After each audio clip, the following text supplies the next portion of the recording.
দীপাঞ্জলি সামাজিক সংস্থার পক্ষ থেকে ভলেন্টিয়ার ব্লাড ডোনেশন ক্যাম্পের আয়োজন করা হয় আগরতলার রেড ক্রস ভবন হল করে। এদিনের ব্লাড ডোনেশন ক্যাম্পের উদ্বোধক হিসেবে উপস্থিত ছিলেন কৃষি ও বিদ্যুৎ দপ্তরের মন্ত্রী রতনলাল নাথ, আগরতলা পৌর নিগমের মেয়র দীপক মজুমদার, দীপাঞ্জলি সামাজিক সংস্থার সম্পাদিকা নন্দিতা ভট্টাচার্য সহ অন্যান্যরা। কৃষি ও বিদ্যুৎ দপ্তরের মন্ত্রী রতনলাল নাথ অনুষ্ঠানে বক্তব্য রাখতে গিয়ে বলেন, আগে ত্রিপুরার মানুষ নাকি আত্মকেন্দ্রিক ছিল, কিন্তু এখন ত্রিপুরার মানুষ সেই ভুল শুধরে নিয়েছে এবং প্রমাণ করেছে মানুষ আত্মকেন্দ্রিক নয়, মানুষ মানুষের পাশে দাঁড়াতে পারে, এমনটাই বললেন মন্ত্রী রতনলাল নাথ।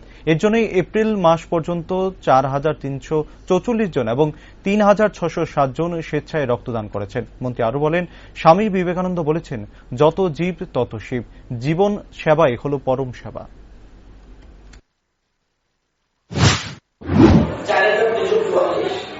যাদের রক্ত দরকার তাদের পরিবার কজন দিয়েছে? 716 জন। 4,344 এর মধ্যে রক্তদান করেছে 716 আর স্বেচ্ছায় রক্তদান করেছে 3,607 জন।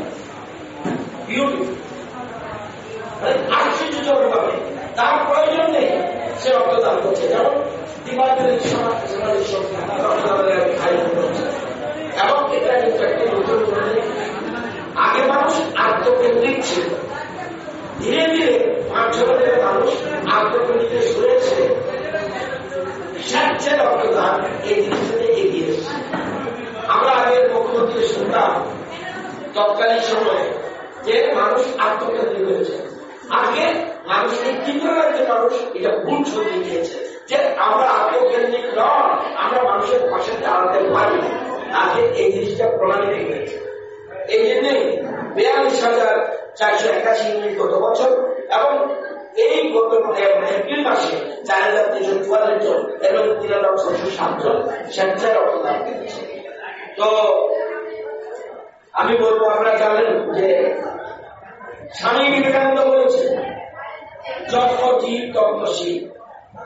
রবীন্দ্রনাথ ঠাকুর আরো এগিয়ে গেছে, অর্থাৎ মানুষ জীব যেখানে এখানে শিব আছে, অর্থাৎ জীব সেবাই পরম সেবা।